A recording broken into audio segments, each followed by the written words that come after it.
জলের লেভেলটা আমরা এখান থেকে পরিষ্কার বুঝতে পারবো। এইখান থেকে এতখানি অবধি উঠে গেছে, তার মানে এই জায়গাটা ইমপিওর বা ইথানল। সুপ্রভাত। একটা সাপ্তাহিক ছুটির দিনে এক পরিচিতরই, আমার গাড়ি নয়, আপনারা যারা আমার গাড়ি চেন, পরিচিতরই গাড়ি অল্টো, আমার পরের মডেলের অল্টো, 1,10,000 কিলোমিটার চলা অল্টো, মানে খুব সুন্দর। আপনারা যদি সাউন্ড শোনেন, ঠিক আছে, ইঞ্জিন ওকে, গুড। তো এটার কিছু প্রবলেম, তখন আমাকে বললো, দাদা একবার তো আজকে রবিবার, চলো একবার দেখে নিন। চল দেখি কি সমস্যা, যদি কোনো সমস্যা থেকে থাকে। তো এখান থেকে মনে হলো যে প্রবলেমগুলো, সেই প্রবলেমগুলোর তো একটা বেসিক গাড়ির সার্ভিসিং বা ইত্যাদি থাকে, কিন্তু আমার কাছে যেটা কনসার্নের মনে হলো সেটা হলো বিগত কয়েক মাস ধরে আমাকে ভাবাচ্ছে, আমার মতো হাজার লক্ষ মানুষকে ভাবাচ্ছে, সেটা হলো পেট্রোল এবং পেট্রোলে E20 মানে ইথানল 20% মেশানো, এই সমস্যা। তো আজকের বিষয় এটাই যে E20 পেট্রোল আমাদের এই গাড়িগুলো 2023-এর আগের গাড়িগুলো বা 2023-এর আগের বাইক স্কুটি যা পেট্রোল চালিত, তার জন্য কতটা ক্ষতিকারক। তো আমার নিজেরও এটা নিয়ে বেশ কিছুটা দুশ্চিন্তা রয়েছে। তো ভাবলাম, যখন এই গাড়িটার মনে হলো এরকম একটা সমস্যা, তখন ভাবলাম যে এটাকে নিয়ে একটু একটা ভিডিও বানানো যাক, কারণ অনেকে হয়তো এখনো জানেন না। আর যারা জানেন তাদের কিছু অভিজ্ঞতা থাকলে তারাও একটু কমেন্টে শেয়ার করবেন যে যেই সমস্যাগুলো আমি ফেস করছি সেগুলো তারা ফেস করছেন কিনা। তো আসুন আজকের একটু আলোচনা নিয়ে আসা যাক E20 পেট্রোল আমাদের 2023-এর আগের যে গাড়িগুলো, সেই গাড়িগুলোর জন্য কি সত্যি প্রাণঘাতী।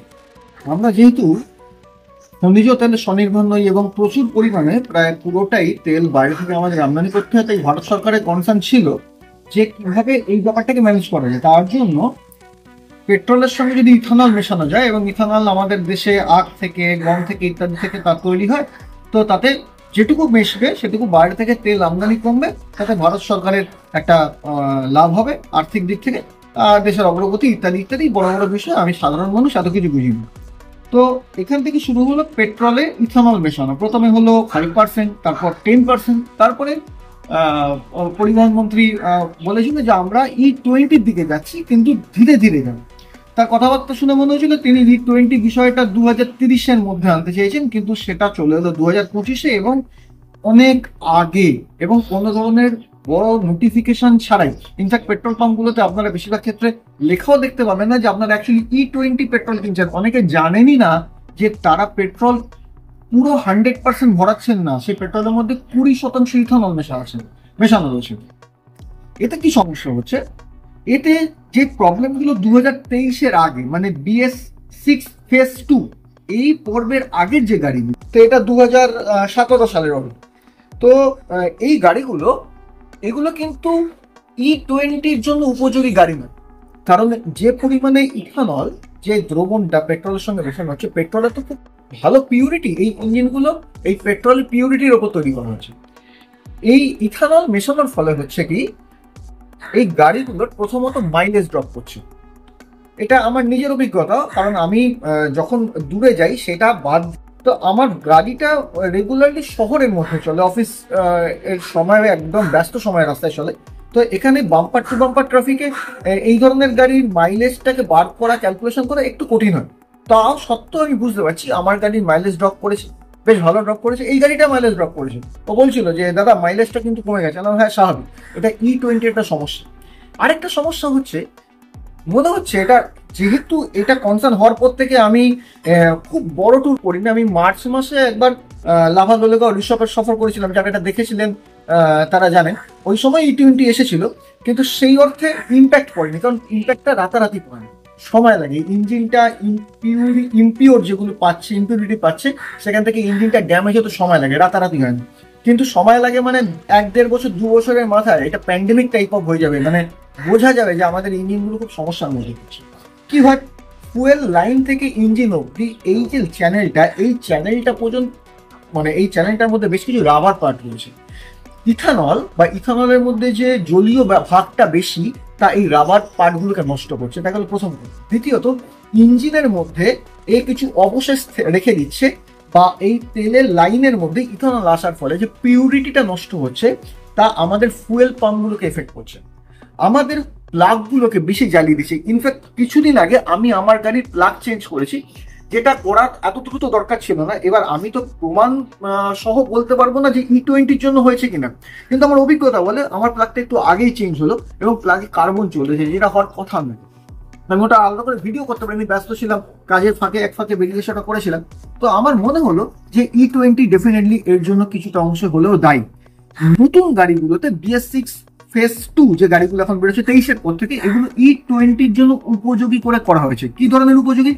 যারা নতুন গাড়ির ওনার তারা জানবেন, যদি জানেন, আর না হলে কোনো গাড়ির যন্ত্রাংশের দোকানে গিয়ে বা আপনার লোকাল মেকানিককে জিজ্ঞেস করতে পারেন। নতুন গাড়িগুলোর যে স্পার্ক প্লাগ, সেই স্পার্ক প্লাগ আর এই গাড়ির স্পার্ক প্লাগ এক নয়। মানে একটা এই সময়ের 2017, 18, 19, 20 সেই সময় অল্টো কেটেনের প্লাগ, আমি যদি অল্টো নিয়ে বলি, আর নতুন মডেলের অল্টো কেটেনের প্লাগ এক নয়। নতুন মডেলের প্লাগগুলোর দাম অনেক বেশি। আসলে আমাদের যে প্লাগগুলো, সেগুলো যেহেতু পুরোটাই পেট্রোলের জন্য তৈরি করা হয়েছিল, স্পার্ক মানে একটা করে স্পুলিঙ্গ নিচ্ছে এবং কম্বাসন চেম্বারের মধ্যে সেটা ছোট্ট একটা বিস্ফোরণ ঘটাচ্ছে, যার দরুন গাড়িটা পাওয়ার পাচ্ছে। এই প্লাগটা মানে পেট্রোল এত বেশি জ্বলনশীল, এত বেশি দাহ্য, ওই মুখটাতেই, প্লাগের এই মুখটাতেও ধরে নিচ্ছে। কিন্তু E20 মেশানোর ফলে ওই পেট্রোলের যে দাহ্য, ভয়ঙ্কর দাহ্য বিষয়টা, সেটা আস্তে আস্তে কমে যাচ্ছে। ফলে প্লাগটা ওই নির্দিষ্ট জায়গায় সবসময় ধরতে পারছে না। নতুন প্লাগগুলো অনেক দামি এবং সেই প্লাগগুলো এমনভাবেই করা হয়েছে যে চারিপাশে যে কোনো জায়গায় স্পার্ক ধরে নিচ্ছে, যেটা E20-র জন্য করা হয়েছে। ফলে এই গাড়িগুলোর ওই প্লাগ নেই, এবং আমি যেটুকু এখন অবধি জানি ওই ধরনের প্লাগ আমাদের গাড়িতে সেটও হবে না, সেই ব্যবস্থাও নেই। শুনতে পাচ্ছি, এগুলো তো এখন অবধি অফিসিয়াল ডিক্লেয়ার করেনি, মারুতি খুব দ্রুত নাকি E20-র জন্য উপযোগী একটা কিট নিয়ে আসবে। মানে 2023-এর আগের যে মডেল আমাদের যাদের গাড়ি রয়েছে, তারা একটা কিটের মধ্যে হয়তো ফুয়েল পাইপের মধ্যে কিছু পরিবর্তন আনবে বা প্লাগের কিছু পরিবর্তন আনবে, আমি জানি না। এই ধরনের কানাঘুষো শোনা যাচ্ছে, ওরা একটা কিট আনবে হয়তো 6,000 থেকে 10,000-এর রেঞ্জের মধ্যে, যেখানে 2023-এর আগের গাড়িগুলোতে যদি ওই কিটটা দেওয়া যায়, তাহলে E20-র জন্য সেটা নাকি খুব একটা ক্ষতিকারক হবে না, নতুন গাড়িগুলোর মতো না পারফরমেন্স হবে। এটা কানাঘুষো শোনা যাচ্ছে, আমি শিওর নই। এর বাদ দিয়ে আর যেটা সমস্যা আসছে, গভর্নমেন্ট খুব দ্রুত E27 চালু করতে শুরু করেছে। এবার কি সমস্যা, E20-তেই ত্রাহি মধুসূদন অবস্থা হতে চলেছে, খুব দ্রুত হয়ে যাবে। আবার E27 মানে 27% ইথানল। শুনেছি না, নেটে দেখেছি, ব্রাজিলে E99-ও আছে, কিন্তু পিওর পেট্রোলও পাওয়া যায়। সেখানে যারা উপভোক্তা, যারা চালক, তাদের কাছে চয়েসের জায়গা আছে। তারা পিওর পেট্রোল ভরাবে নাকি E10 ভরাবে, নাকি E20 ভরাবে, নাকি E40 ভরাবে, নাকি E99 ভরাবে। হ্যাঁ, ব্রাজিলে নেটে দেখেছি E99 ইথানল 99% গাড়ি চলছে, কিন্তু সেরকম কমফোর্টেবল ইঞ্জিন বা তার ইঞ্জিনের লাইফ সেভাবে কম। আমি সেই গবেষণা ফল কি না কি ইত্যাদি জানি না, কিন্তু বিষয়টা জানি। কিন্তু সেখানে মানুষের কাছে চয়েস করার জায়গা আছে, আমাদের এখানে তো চয়েস করার জায়গাই নেই। পিওর পেট্রোল কি পাওয়া যায় না? পাওয়া যায়। XP100 এই নামের পেট্রোল রয়েছে, যেটা পুরোপুরি পিওর পেট্রোল, কিন্তু তার দাম এমনি পেট্রোলের থেকে অনেক বেশি। সেটা সাধারণত আমার পক্ষে তো এফোর্ড করা সম্ভব না, যে পিওর পেট্রোল প্রায় 160 টাকার মতো লিটার পড়ছে, সেটা পিওর পেট্রোল, কিন্তু তাও হাতে গোনা কয়েকটি পাম্পে মাত্র পাওয়া যায়। অ্যাভেলেবিলিটি প্রায় নেই বললেই চলে। তো আমরা যারা এই গাড়িগুলো চালাচ্ছি, আমাদের গাড়িগুলোর কি হবে? আমরা যারা গাড়ি প্রেমী, আমাদের যেগুলো পুরোনো গাড়ি সুন্দর রয়েছে, ভালো পারফরমেন্স, সেই গাড়িগুলো শুধুমাত্র E20 আর E27-এর জন্য নষ্ট হয়ে যাবে, ইঞ্জিনটাকে ফেলে দিতে হবে। মানে কি গভর্নমেন্ট মানে জোর করে গাড়িগুলোকে এইভাবে আমাদের কাছ থেকে নিয়ে নেওয়ার চেষ্টা করছে, নতুন গাড়ির দিকে ঠেলে দেওয়ার চেষ্টা করছে? নতুন গাড়িতে এখন মারাত্মক ডিসকাউন্ট শুরু হয়ে গেছে, ফেস্টিভ সিজন আরম্ভ হয়ে গেছে। তারপরে 1200 সিসির গাড়িতে 28% জিএসটি কাট করে 18% লাগতে চলেছে। মানে স্ট্রেট ফরওয়ার্ড ধরে নিন, একটা 6 লক্ষের গাড়িতে জিএসটি কাট 10%, মানে 60,000 টাকা মতো এমনি দাম কমে যাচ্ছে। কিন্তু সেই গাড়িটাও যেটা আপনি নেবেন, সেটা হলো E20-র জন্য। আজ বাদে কাল E27 চলে এলে, কাল বাদে পরশু E35 চলে এলো, তখন তো সেই গাড়ির ইঞ্জিন তো সেভাবে ইম্প্যাক্ট করবে, এবং সেই গাড়ির যে লাইফ, সেই লাইফটাও কমতে থাকবে। এটা আমার কাছে খুব কনসার্নের বিষয়। পাশাপাশি মনে হলো যে এই ইথানলটা কতটা বাড়ছে, মানে জলীয় ভাগটা কতটা বাড়ছে, সেটা একটু নিজে দেখি। তো সেই জায়গা থেকে আজকে আমি নিজেও দেখবো আর আপনাদেরও দেখাবো যে পেট্রোলের মধ্যে ইথানল কতটা ইমপিউরিটি নিয়ে আসছে, পেট্রোলের যে খাঁটি দিকটা, পিওর জায়গাটা, সেটা কতটা ইম্প্যাক্ট করছে। আসুন সেটা একটা টেস্ট করে দিই। T20-র ইম্প্যাক্ট কি পেট্রোলের মধ্যে বোঝার জন্য স্থানীয় পেট্রোল পাম্প থেকে একটা 1 লিটারের বোতলে 1/2 লিটার পেট্রোল আমরা নিয়েছি। এবার এর সঙ্গে আমি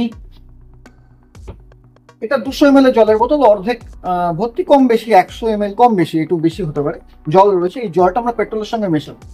স্বাভাবিক ধর্ম অনুযায়ী পেট্রোলের যে পিউরিটি, পেট্রোল হালকা জল ভারী, জলটা পেট্রোলের নিচে চলে যাওয়া উচিত। তো আমি যদি জলটা ঢালি, জলটা পেট্রোলের নিচে চলে যাবে, কিন্তু সেটা তার সঙ্গে মিশে যাবে, বোঝা যাবে না জল কোনটা। তো এটাকে বোঝার জন্য আমি জলের মধ্যে একটু কুলেন্ট মেশাচ্ছি।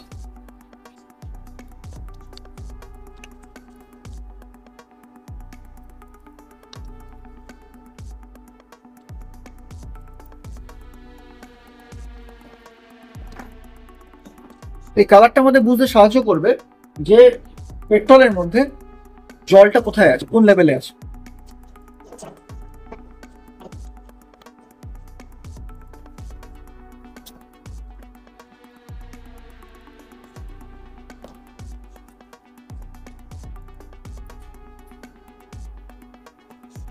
এটা থিতু হলেই পুরো, যখন এটা পুরো স্থির হয়ে যাবে, জলের লেভেলটা আমরা এখান থেকে পরিষ্কার বুঝতে পারবো।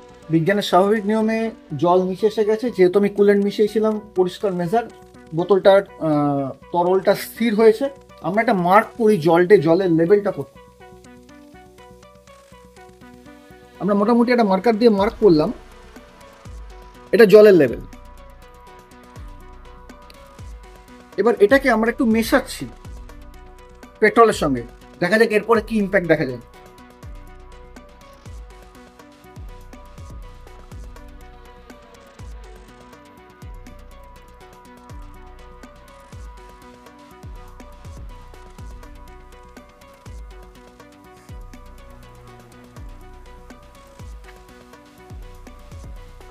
এবার একটা অদ্ভুত ইম্প্যাক্ট হবে, এটাকে একটু স্থির হতে দিন এবং একটুখানি সময় লাগবে, অ্যাকচুয়ালি কিছুটা সময় লাগবে।